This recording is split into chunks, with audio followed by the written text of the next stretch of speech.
Hello guys, welcome back to my YouTube channel.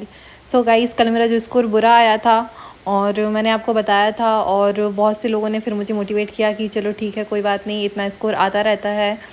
और वो जो शिफ्ट का पेपर था वो टफ़ भी था, तो मुझे थोड़ी शांति मिली, सुकून मिला कि ठीक है, ऐसी मैं ही नहीं हूँ जिसका स्कोर इतना कम आया और बाकी लोगों का भी आया। और वो सीरियसली टफ़ था, सिर्फ मुझे नहीं लग रहा था, बाकी लोगों को भी लग रहा था कि वो टफ़ था।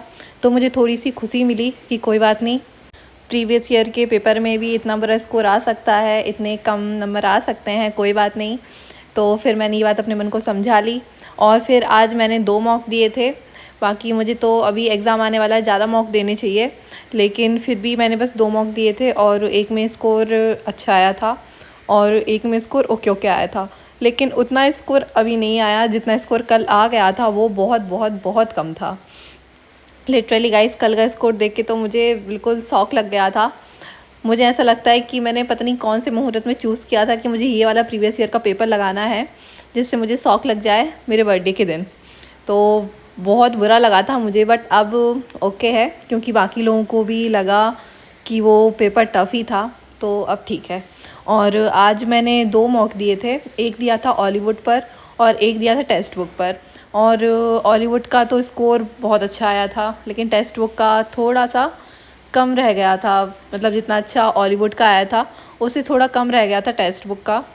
और बाकी मेरा मैथ्स में तो इम्प्रूवमेंट हुआ है, लेकिन रीजनिंग में इतना कोई हुआ नहीं है, क्योंकि मतलब जिस हिसाब से मैं मैथ्स पहले करती थी उस हिसाब से तो मैं मैथ्स में बढ़ गई हूँ, मतलब 27-28 क्वेश्चंस कर लेती हूँ। बट जो रीजनिंग है उसमें मैं पहले भी 27-28 पे अटकी थी और ज़्यादा अटैम्प्ट कर लूँ जब भी इतने कम नंबर आते थे और अभी भी इतने कम नंबर आ रहे हैं। मतलब मेरे 35 से ज़्यादा तो आ ही नहीं पाए अभी तक रीजनिंग में। ये स्कोर मुझे बढ़ाना है।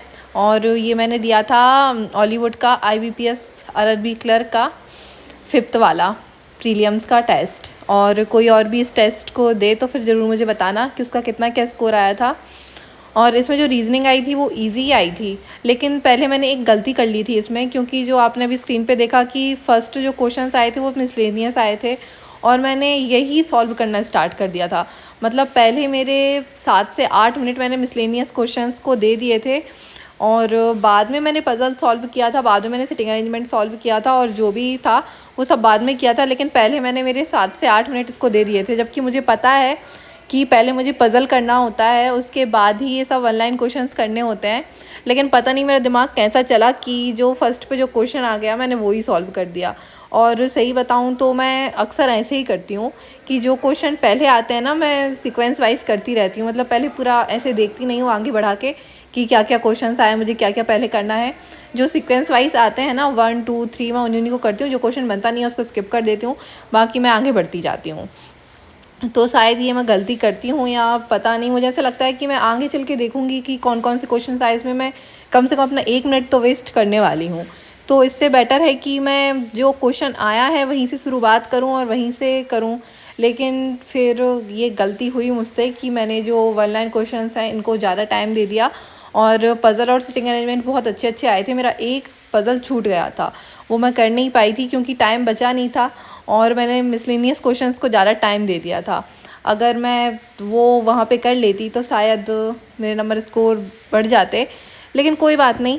इसमें जो गलत निकले थे, मेरे 3 क्वेश्चन ही गलत निकले थे रीजनिंग में। मैंने 29 ही अटैम्प्ट कर पाई थी, क्योंकि मैंने बताया कि मैंने मिसलेनियस क्वेश्चंस में बहुत ज़्यादा टाइम दे दिया था, तो मेरे बस 29 ही अटैम्प्ट हो पाए थे।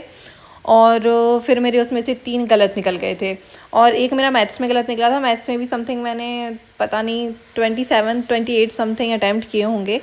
और लेकिन मेरा रीजनिंग में बहुत ही कम अटैम्प्ट हो पाया था इस वाले मॉक में। बाकी मॉक में ऐसा हो रहा था कि अटैम्प्ट ज़्यादा कर लेती थी मैं, 35-36 समथिंग अटैम्प्ट कर लेती थी मैं कल जो मॉक दिए थे, परसों दिए थे उनमें।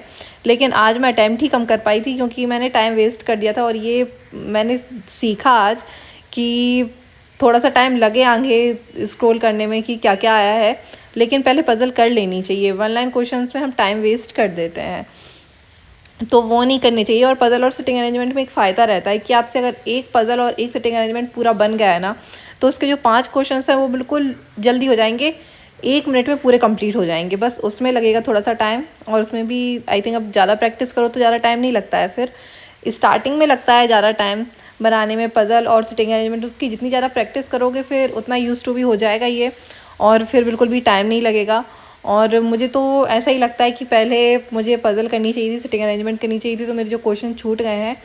और रीजनिंग में जो डायरेक्शन डिस्टेंस आता है ना, वो मेरे को बहुत ज़्यादा कंफ्यूजिंग लगता है। पता नहीं क्यों उसको मैं करती नहीं हूँ, शायद उसकी मैंने प्रैक्टिस नहीं किया। इसकी मैंने पूरी क्लासेस देख ली थी, बट उसकी मैंने इतनी ज़्यादा प्रैक्टिस नहीं की थी, तो वो जिसकी प्रैक्टिस ना करो वो दिमाग पे बैठ ही नहीं पाता है इतने अच्छे से। तो ये डायरेक्शन डिस्टेंस को मैं अवॉइड करती हूँ। बहुत ही कम लास्ट में टाइम बचा हो जब भी मैं इसको रो रो के करती हूँ, और वो भी गलत ही हो जाता है। मैं उसको ऐसे बनाती हूँ ना, अभी मेरी प्रैक्टिस नहीं है, तो बनाने के बाद लास्ट में जब मैं देखती हूँ कि एक व्यक्ति यहाँ से यहाँ कितने किलोमीटर चला है, तो मुझे ही समझ में नहीं आता है कि ये कितने किलोमीटर चला है। इसकी मुझे प्रैक्टिस करनी चाहिए। और बाकी ये जो वन लाइन क्वेश्चंस रहते हैं उनके कॉन्सेप्ट तो क्लियर हो गए हैं मेरे।